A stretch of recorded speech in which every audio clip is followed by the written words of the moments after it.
right, America's coming out of a bloody Easter weekend where cities across the country were rocked by mass shootings and street violence. Well, Democrats are proving once again that they are more than willing to just let crime run rampant through their cities.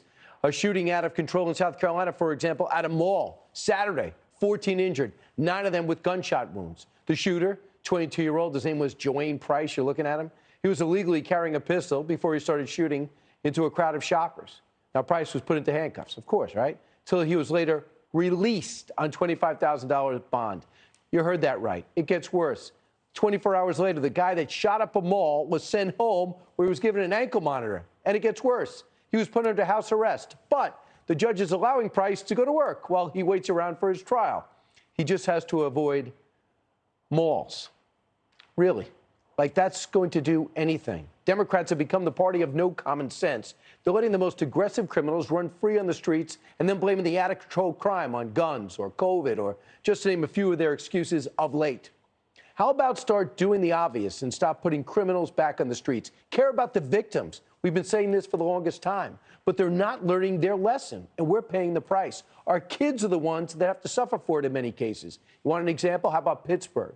2 minors left dead in an Airbnb rental over the weekend after 50 rounds of ammunition was unloaded into a group of partygoers, leaving even more injured. Kids in blue cities like Chicago, Portland, pretty much living through a daily war zone. A shooting out of Portland this weekend, for example, left 1 man dead, 3 minors with serious gunshot wounds. Do you even hear about that?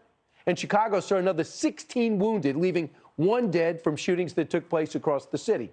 Yet the crime wave is being swept under the rug by Democrats who are more concerned with defunding the police than the safety in their own cities, American cities. You got the loudest factions on the Democratic Party to thank for that. For example, remember the Squad? They actually believe that we should be defunding the police. Remember. Not only do we need to defund, but we need to dismantle and start anew. Talking about the reduction of our NYPD budget and defunding a $6 billion NYPD budget. So yes, I support the defund movement because this is about the investment in our communities, which have historically been divested. I am for defunding the police. Nancy Pelosi and company want you to deny that Democrats really wanted to fund the police. Those are Democrats saying exactly that. How rich, especially when they're finding out today that while Squad member Cori Bush was calling on police departments to be dismantled, she poured over $300,000 into hiring private security. Rules for thee, not for her.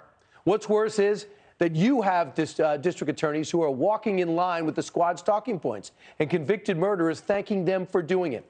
Take, for example, this story in Los Angeles. You got a convicted murderer. He's vowing to get DA George Gascon's name tattooed on his face, all to thank Gascon for reducing his charges. What were those charges? Oh, he killed a delivery person during an armed robbery in 2018. He's a gang member, and he's getting out. These are the people that convicted murderers want to celebrate, DAs. Anyone that can keep them on the streets instead of off the streets. President Biden's defenders continuously say that the president was never for defunding the police. Maybe they're right. But where is his support? Where 2 cops were killed in New York City, remember they flooded the streets 2 blocks away, right by St. Patrick's? He went to Albany and blamed guns. Has Joe Biden ever spoken out about the continuous violence against the police in Chicago, in Portland, in Seattle, anywhere?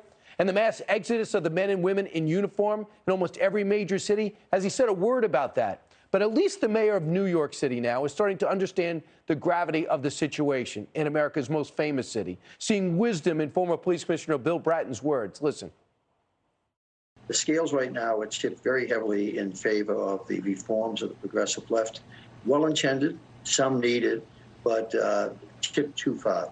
And what we have as a result is this growing fear of crime, this growing actual amount of crime, as evidenced in almost every major American city. Is Commissioner Bratton right? Yes, I believe he is right. Major mistakes made throughout the years that destroyed the trust that the police commissioner is talking about. We have to rebuild that trust, but we can't rebuild that trust by allowing those who are dangerous and that have a repeated history of violence to continue to be on our streets. And he says the right things a lot of the times. Do you believe him? Hey, Sean Hannity here. Hey, click here to subscribe to Fox News YouTube page and catch our hottest interviews and most compelling analysis. You will not get it anywhere else.